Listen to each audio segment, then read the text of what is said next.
Introduction. S'il est vrai que chaque peuple a sa physionomie particulière, il est également vrai que la vie moderne a rapproché, à certains égards, les pays les plus divers. Bien sûr, la concorde ne règne pas pour autant, du moins se connaît-on un peu mieux. La guerre, en mêlant les combattants, les prisonniers, les réfugiés, a concouru, malgré tout ce qu'elle implique de navrant et de hideux, à multiplier les contacts humains. Il en est de même des tensions politiques, sociales, économiques, pour pénibles qu'elles soient. Le commerce et l'industrie, plus qu'à n'importe quel moment de l'histoire, relient les continents. La littérature, l'écran et singulièrement la radio ont grandement facilité les échanges culturels et, du même coup, les rencontres religieuses. Même la chanson a servi, sans le vouloir, la bonne cause. Grâce à son infiltration sonore, dans tous les milieux, nos cantiques de structure anglo-saxonne ne choquent plus autant l'oreille continentale.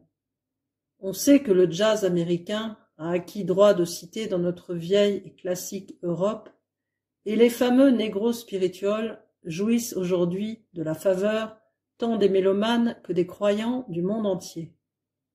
Voilà pourquoi un livre comme Vers la sainteté a chez nous bien plus de chances d'être compris de nos jours qu'il y a 20 ou 30 ans.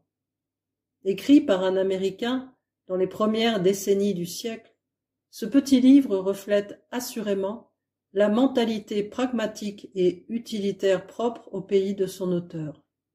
Mais ce qui donne à cette étude sur la sanctification personnelle du chrétien une valeur universellement humaine, c'est l'amour qui s'en dégage, clair et chaud, pour tout homme, quelle que soit sa race ou sa classe, quelles que soient aussi ses affirmations ou ses négations religieuses.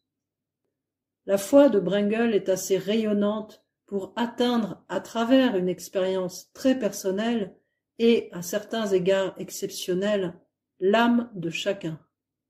Son Dieu est universel, précisément parce qu'il se révèle individuellement. Au-dessus de la doctrine et de la piété spécifiquement méthodiste, on sait que l'auteur a été tributaire de la théologie wesleyenne. On trouve dans Vers la sainteté les accents des grands mystiques de la chrétienté. Ainsi, ce témoignage hardi, extrait de l'introduction de la 2e édition, le 9 janvier 1885, vers 9 heures du matin, Dieu sanctifia mon âme. J'étais à ce moment-là dans ma chambre, mais presque aussitôt, je sortis et vis dans la rue un ami auquel je racontais ce que le Seigneur venait de faire de moi. Dieu vit que mon intention était d'être fidèle jusqu'à la mort. 2 jours plus tard, au moment où je me levais et lus quelques-unes des paroles de Jésus, il répandit sur moi une bénédiction telle que je ne l'eusse jamais cru possible ici-bas. Un ciel d'amour était entré dans mon cœur. Je me rendis avant le déjeuner dans un parc voisin, pleurant de joie et louant Dieu. Oh, combien j'aimais! À cette heure-là, je connus Jésus et ressentis pour lui un tel amour qu'il me sembla que mon cœur allait en être brisé. J'aimais les moineaux, j'aimais les chiens, j'aimais les chevaux, j'aimais les gamins des rues, j'aimais les étrangers qui me côtoyaient, j'aimais les païens, j'aimais le monde entier. 40 ans après cette expérience initiale, l'homme de Dieu chante son amour, sa joie, sa reconnaissance. Il a veillé sur ma bouche inspirant mes paroles, afin que je puisse parler au monde de Jésus et de son grand salut. Pour instruire, encourager et sauver d'autres âmes, il a été pour moi la lumière dans mes ténèbres, la force dans ma faiblesse, la sagesse dans la folie, la connaissance au sein de mon ignorance. Lorsque mon chemin semblait sans issue au milieu des tentations et des difficultés, il m'a ouvert une voie, comme il entrouvit jadis les flots de la mer Rouge devant Israël. Mon cœur souffrait-il? Il m'a consolé. Mon pied allait-il glisser? Il m'a soutenu.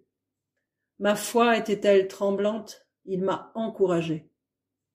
Dans la détresse, il est venu à mon secours. Quand j'avais faim, il m'a nourri. Quand j'avais soif, il m'a désaltéré d'eau vive. Gloire à Dieu!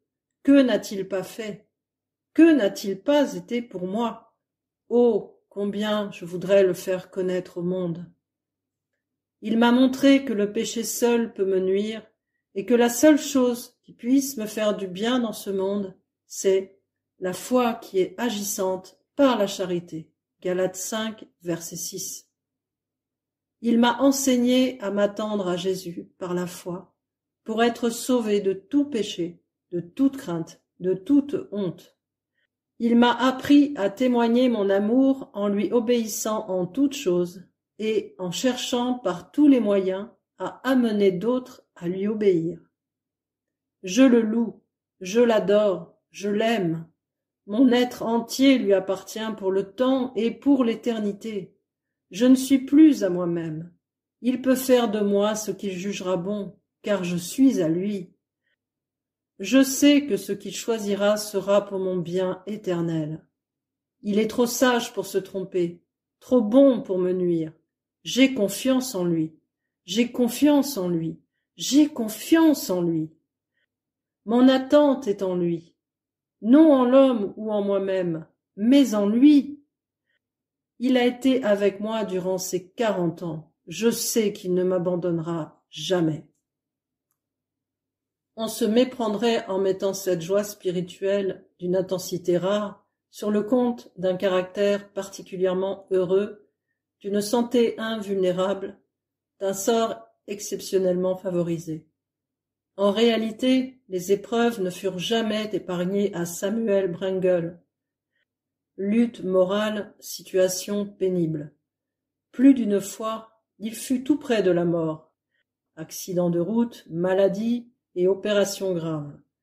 Sur le déclin, il perdit presque totalement la vue. Sa femme, joie et soutien de son apostolat, lui fut enlevée alors que lui-même se trouvait cloué à un lit de souffrance. Mais, tenté et éprouvé, peut-être au-delà du commun, il garda jusqu'au bout son inaltérable confiance en celui qui sauve et sanctifie. Vivant près de son Dieu, il était aussi tout près des hommes. À son contact, nul ne se sentait écrasé. Il savait rire. Son regard pouvait refléter autant d'amour que d'humour. Évitant les controverses, il laissait à chacun la responsabilité de ses opinions. Quant à lui, il était toujours prêt à confesser sa foi et à apporter son témoignage. Depuis sa tendre enfance, il connaissait et aimait l'Écriture sainte. Avec le temps, il devint docteur en théologie, pasteur méthodiste, dont les succès oratoires promettaient un avenir brillant. Il fut mystérieusement détourné d'une vie relativement facile pour s'engager dans la voie d'aventure, de privation et d'humiliation qui était à l'époque celle des officiers de l'armée du salut en Amérique, comme partout ailleurs. À sa manière, n'a-t-il pas épousé lui aussi Dame Pauvreté? Auteur de plusieurs ouvrages religieux, tous destinés à aider les chrétiens dans leur marche ascendante, il commença sa carrière d'écrivain à l'âge mûr par suite d'un accident qui aurait pu lui être fatal. Alors qu'il était capitaine d'un poste d'évangélisation à Boston, un homme excité par la boisson lui lança une brique. Gravement atteint à la tête, il dut s'aliter pour de longs mois. C'est alors que, voulant se rendre utile, Brengel envoya quelques articles aux journaux salutistes. Pouvait-il se douter que ces articles d'abord, puis ces livres, feraient un jour le tour du monde? Rapidement répandus dans les pays anglo-saxons, ils furent également traduits en plusieurs langues européennes et orientales. En vérité, comment ne pas bénir la brique meurtrière?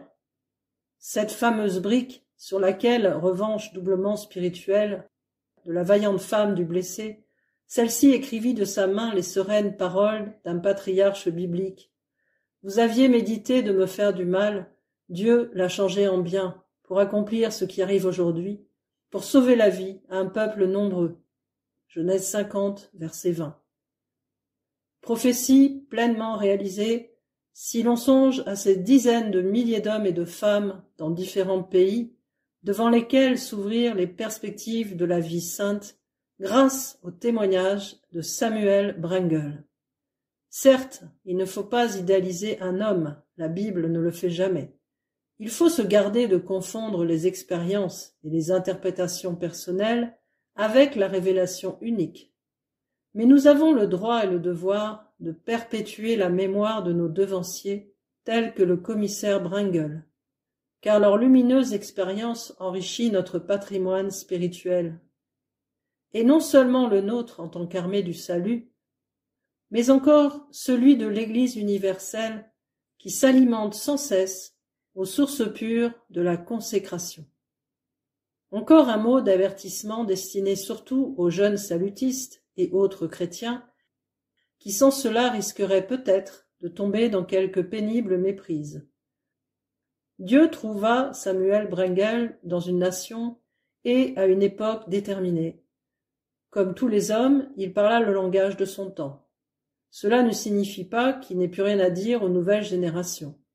Est-ce que les grands croyants des temps reculés n'ont plus rien à dire? Un Wesley, un Pascal, un Calvin, un Saint-Augustin?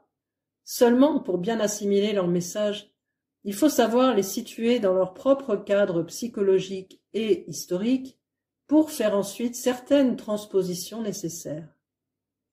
Pour revenir à notre auteur, plutôt que de vouloir copier servilement et naïvement son expérience, apprenons de lui comment nous mettre à l'écoute de Dieu pour recevoir des directives personnelles conformes à l'Écriture sainte.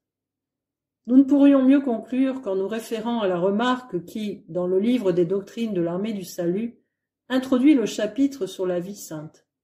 Ce très important sujet est de ceux qui se prêtent le plus difficilement à un exposé méthodique et concis. Il n'est pas de formule parfaite dans cet enseignement. Dieu mène les siens par des voies diverses vers l'accomplissement de son dessein pour chacun d'eux, et ce dessein est leur sanctification.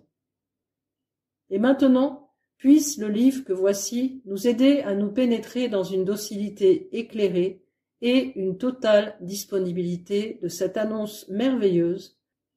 Le Dieu 3 fois saint veut la sanctification de ses enfants, à qui la grâce est faite de savoir leur nom écrit dans les cieux. Paris, mars 1955, V. Dolguin, rédacteur en chef.